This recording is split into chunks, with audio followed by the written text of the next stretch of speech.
Morning students, I am Rini Yadav and today our topic is what makes elections in Indian democracy।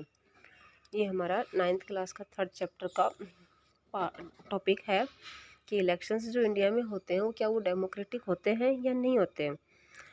Democratic होते हैं तो जो features है democratic के वो क्या क्या है, वो इससे कितने मैच होते हैं, और इंडिया के इलेक्शंस जो है कौन इलेक्शंस को हेल्ड कराता है, किसकी रिस्पॉन्सिबिलिटी, क्या कोई पार्टी ही इसमें इन्वॉल्व होती है, यह फेयर एक कमेटी बनाई गई है वो इलेक्शंस को हेल्ड करवाती है।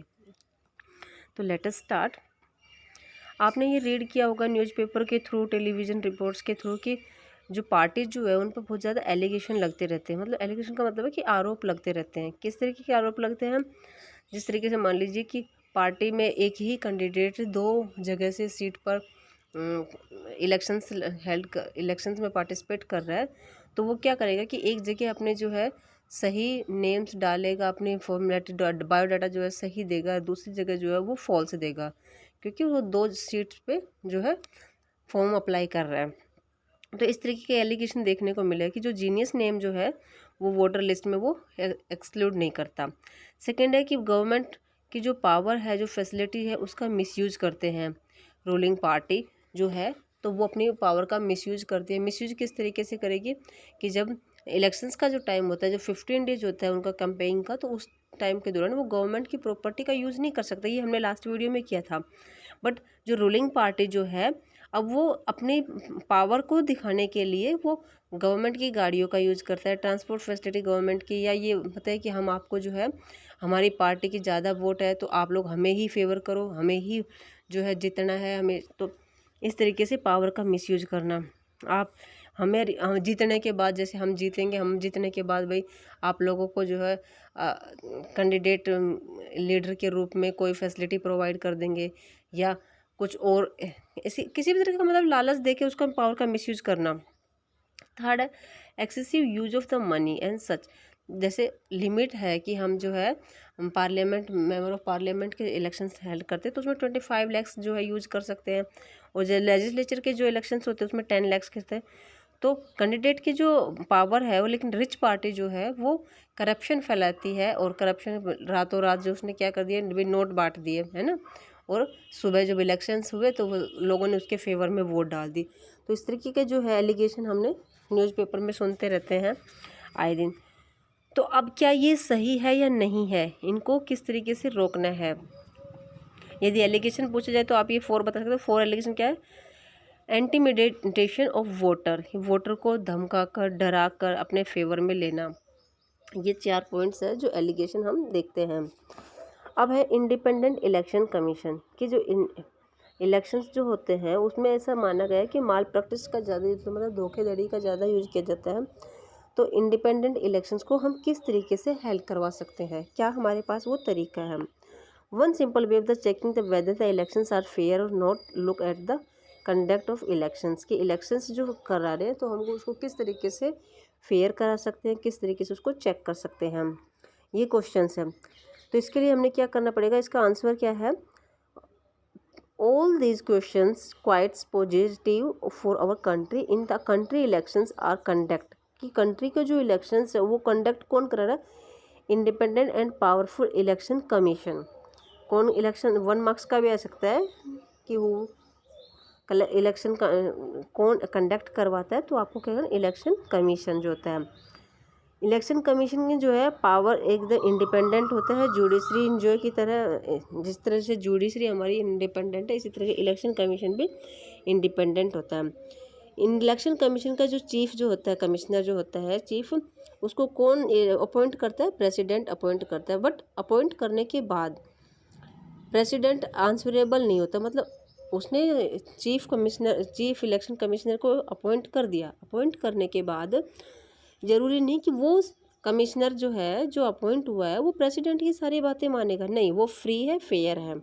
अब वो इलेक्शंस के लिए जो भी करेगा तो वो किसी के भी दबाव में आकर कोई काम नहीं करेगा। Even if ruling party the government does not like what the commission does, the virtually impossible for the remove the CE is short form है CEC, it means chief election commissioner. ठीक है। अब इलेक्शन कमिश्नर के पास क्या क्या power है वो क्या क्या कर सकता है इलेक्शंस को फेयर कराने के लिए। फर्स्ट है, election commission take decision every aspect of conduct and control elections from the announcement of the elections and declare the result. कि इलेक्शन कमीशन जो है इलेक्शन को कंडक्ट कराता है और रिजल्ट को भी डिक्लेयर करता है, अनाउंस करता है कि कौन जो है पार्टी में बहुमत मिला है, किसे नहीं मिला। सेकेंड है, it implement of the code conduct the punish. यदि कोई बात इलेक्शंस के रूल्स को फॉलो नहीं कर रहा तो वो उसे पनिश कर सकता है, उस पार्टी की मान्यता को रद्द कर सकता है, उसको कैंडिडेट को पार्टिसिपेट करने का मौका नहीं दिया जाएगा। During the elections period see the order to government follow the some guideline. Government को भी कुछ गाइडलाइन दी जाती है जो फॉलो करनी पड़ती है। यदि वो मिसयूज करती है गवर्नमेंट पावर का और नहीं करती उसको, तो गवर्नमेंट जो है उसको उन ऑफिसरों को ट्रांसफ़र कर सकती है जो मतलब पार्टिसिपेट कर रहा है, उसको रूल्स को फॉलो नहीं कर रहा, तो उनको जगह वो दूसरे ट्रांसफ़र करके दूसरे मिनिस्टर ला सकती है, इलेक्शंस में ड्यूटी लगा सकती है। When on elections duty government official work under the control of C. पूरा इलेक्शंस जो होता है वो किसके, उसकी ड्यूटी कौन लगाता है, इलेक्शन कमीशन ही लगाता है, इसमें गवर्नमेंट का कोई रोल नहीं होता। अब है 25 ईयर्स का ये रिकॉर्ड देखा गया है लास्ट 25 ईयर्स का, कि 25 ईयर्स में लास्ट किस तरीके के इलेक्शंस हुए हैं, उसमें कितना इम्प्रूवमेंट आया है इंडिया में। Begun to the exercise all the power and the even the expand them. The common now the elections commissions to the reprimand and government the administration their lapse. यदि एक party ruling party होती है, एक opposite party होती है, तो कई बार क्या होता है कि जो रूलिंग पार्टी जो होती है, जब वो रूल करता है, अपोजिट पार्टी का काम होता है कि उसको कमियों को उनको बताए। तो इलेक्शंस इसीलिए एक अपोजिट पार्टी को भी हेल्प करता है कि वो उसकी कमियों को छाट सके और इंडिपेंडेंट और पावरफुल तरीके से जो है इलेक्शन हेल्प हो सके। अब है कि ये जो आगे दिखाया गया है, इसमें किस तरीके से जो है इंडिया का जो ब्लू कलर जो है वो इंडिया का है और जो दूसरा कलर जो है ये यूके का है। तो यूके में स्टार्टिंग में जो 1901 में जो है इलेक्शंस हुए थे, तो उस टाइम पब्लिक 78% लोगों ने वोट डाली थी और 2015 में ग्राफ डाउन होता होता 66% आ गया। जबकि इंडिया की यदि बात करते तो इंडिया में 56% लोगों ने वोट डाली थी 1991 में, बट 2015 में 66। इट मीन्स कि इंडिया के लोग जो है इस कमीशन से, इस पॉलिसी से सेटिस्फाई है और वो इसमें पार्टिसिपेट भी कर रहे हैं। दूसरा जो स्केल दिखाया गया है इधर आपको, इसमें देखिए कि किस तरीके से इंडिया का और यूएसए का इंडिया में है ना, अपर कास्ट के लोग भी 56% जो है पार्टिसिपेट कर रहे हैं, ओबीसी के 58, एससी के 60 और एसटी के 61। बट इसमें वाइट और ब्लैक और तीसरा है हैपनिक। तो ब्लैक वाइट जो 60% मेजोरिटी है, ब्लैक को कम है और तीसरी को बिल्कुल ही कम है। तो ये जो ग्राफ है इससे हमें देखकर लगता है कि इंडिया के जो वोटर लिस्ट जो है वो एकदम सही तरीके से, इलेक्शंस भी सही तरीके से हो रहा है और हम कह सकते हैं कि इलेक्शन इंडिया में जो इलेक्शंस हो रहे हैं वो डेमोक्रेटिक ही हो रहे हैं। तो ये हमारा टॉपिक है जो क्लियर होता है। थर्ड इसमें एक और है, do you think you are the making the difference. ये दिखाया गया हैज़ इफेक्ट की 67% लोग जो है इससे इफ़ेक्ट होते हैं वोटिंग सिस्टम से, 15% जो है नॉट इफेक्ट और 18% जो है कम इफेक्ट होते हैं, 15% जो इसके बारे में बिल्कुल जानते ही नहीं है। तो ये हमारा टॉपिक जो है कंप्लीट होता है। Have a nice day.